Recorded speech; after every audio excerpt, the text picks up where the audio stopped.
Здравейте! Намираме се в един 3-стаен апартамент, по който работя в момента. Както виждате, работен е процеса. Състои се от холна част, трапезария и кухня с TV секцийка, за която ще разкажа след малко. Но днес искам да ви покажа ето това ъгълче, което реших да подсветна, понеже апартаментът е на партерен етаж, западно изложение. Имаме си сграда, която допълнително спира светлината и в зимните дни или ранните часове през лятото си е доста тъмничко това помещение. Предполагам, че има и други хора с подобен проблем, затова реших да ви дам някаква идея.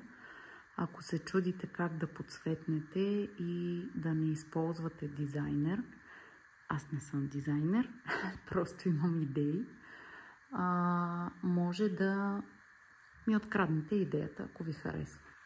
Това, което направихме ние, е да съчетаем една ламперия с гипсокартонова конструкция, която облепих аз с цвета на тапета, т.е. със същия тапет, с който направих останалите стени, като идеята тук е да не се акцентира на паната, които са по-напред от ламперията, ами да се акцентира на ламперията, която подсветнахме. Имаме 6 пана и 6 пана са облечени в тапет. Разстоянието, което излиза от стената е 7 см. Не е решаващо за никой, но според мен е интересно като идея. Тук ще има Г-образен диван, който ще бъде разположен точно в ъгъла. Идеята на това нещо е, че ще придобие по-интересен вид, ще внесе някакъв вид светлина, топлина и няма да е толкова тъмно помещението. Използвали сме ламперия, която е от 12 см ширина всяко панелче. В случая тук е с височина 2,80 м. Може би от всички обикаления по магазините това е единствената, която е с височина 2,80 м. И понеже нашата е такава в апартамента, ни пасна страхотно. Закупени са от Домко, като цената на всяко едно парче 12 см ширина и 2,80 м височина е 29,99 €. Не правя реклама, просто когато съм качвала в разни форуми и в разни страници снимки преди и след, хората постоянно питат кое откъде е купено, колко е струвало, колко ви е излезнало, как е направено. И затова реших в помощ на хората, за да не обикалят, понеже аз обикалям постоянно, да поднеса една готова информация, която ще ви спести много време и усилие. Използвали сме тези лампери, много лесно се слагат с силикон. Селепът ще покажа и силикона, който ние използваме и сме много доволни.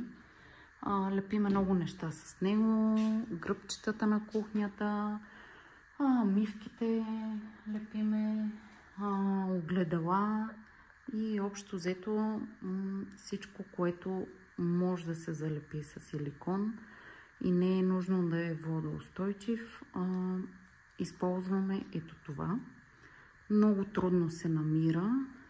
Има го в изключително малко магазини, рядко в Практикер и повечето случаи го има в Home Bauhaus.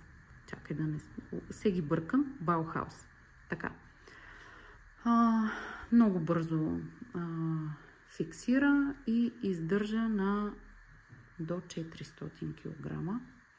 До сега никога не ни е предавал, винаги ни е служил вярно.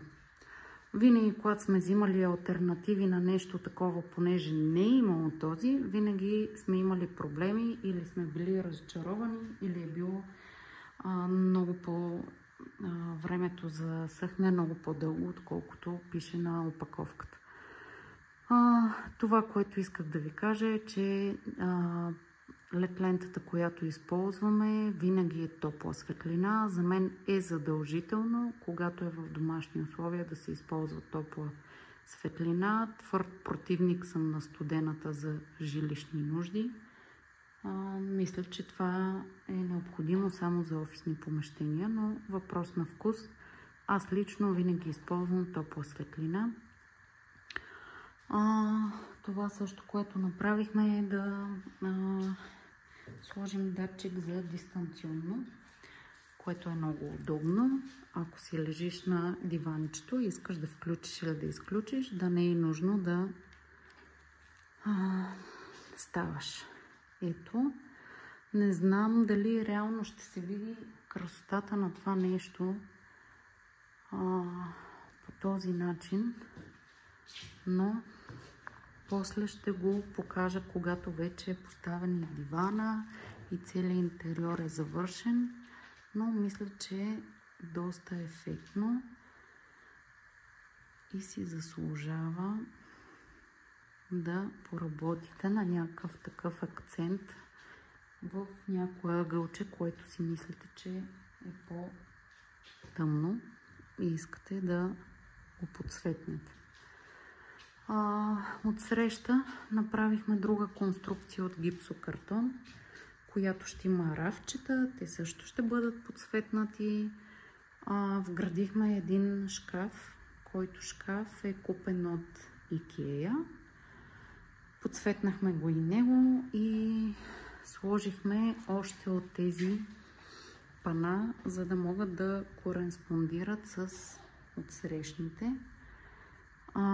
Това няма да бъде телевизора, който ще бъде тук. Този ни е работния, така да се каже, който чуролика докато работиме, защото на пълна тишина не ти идва мерак за работа.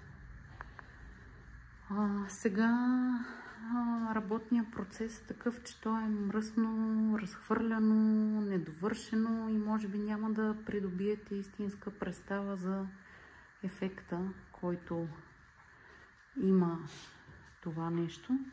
Но съм сигурна, че когато завършим с всичко и когато кача вече готовите снимки, с мебелите, с килимчето и с всичко, което създава уют, ще ви хареса как изглежда.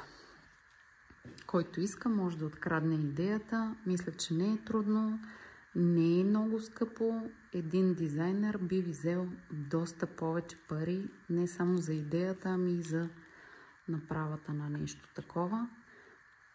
Ако имате майстор, който като моя ви огажда на акъла, ще помогне да сътворите хубави неща. Комбинация с нещо, което го има навсякъде по магазините. Пожелавам ви хубав и успешен ден!